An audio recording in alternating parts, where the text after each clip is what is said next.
2020 has really put a damper on my revived coaster enthusiast status, or somewhat revived, as I don't know if I would have really qualified as an enthusiast 7 years ago.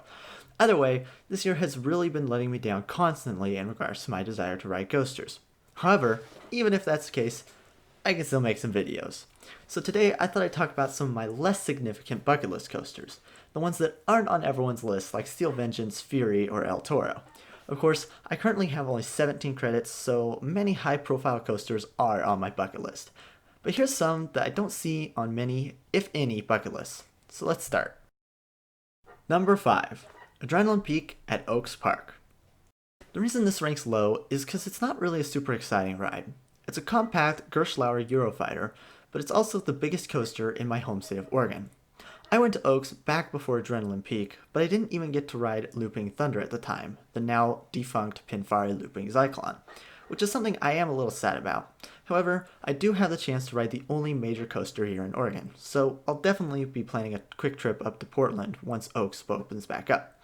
Adrenaline Peak looks like a solid ride for what it is, and that's why it makes my bucket list at number 5. Number 4. Any S&S Freespin. Yeah, these are splattered across Six Flags parks everywhere, even one in what could be considered the closest I have to a home park with Batman at Discovery Kingdom.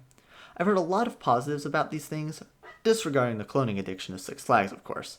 They provide a unique ride every time, I've heard they're pretty smooth, and they honestly look kinda cool. I know they aren't anything to rave about, but I think they'll live up to my expectations quite well.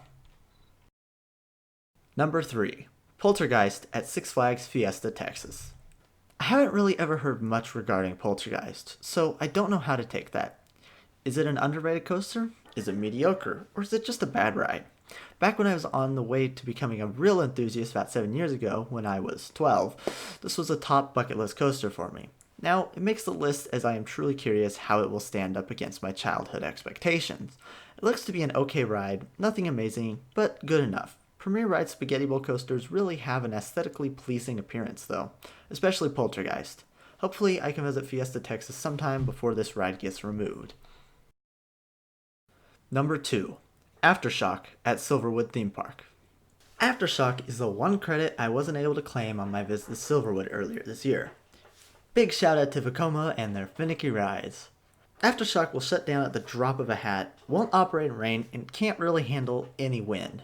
But it's the one giant inverted boomerang I haven't heard too many bad things about. I mean, it is only a boomerang, and it's a Vekoma, so it's a little rough. But I've heard that the restraints and cars on Aftershock are much better than those on some of the other installations. I'm hoping to possibly revisit Silverwood with my family later this year or next year and grab this credit. I do enjoy me a good boomerang, not gonna lie. Boomerang at Discovery Kingdom is a pretty fun ride from what I remember, and I think Aftershock will more than live up to my current expectations. And at number 1 is Gold Striker, a GCI Woody located at California's Great America. I actually could have ridden this the year it opened, but I chose to visit Six Flags Discovery Kingdom instead. From the POVs and commentary I have heard about Gold Striker, it is a fast-paced, speed-filled Woody worthy of a solid number 2 at the park. Of course, I've never ridden, but I can assume that it is only outdone by Railblazer. It does seem to focus more on the speed and staying low to the ground over insane airtime moments. I have no preference between airtime and intensity as of yet, so I can see myself absolutely loving this coaster. I can't wait to finally ride this next year, as long as California allows parks to reopen. But I'm confident that I'll be able to make a trip down to CGA. And that does it for my list. I hope you enjoyed the video. I know it's nothing amazing, but I'm working on that. What are some coasters that make your bucket list that maybe aren't considered elite must-ride coasters? Let me know in the comments, and with that, I say goodbye for now. Have a good one.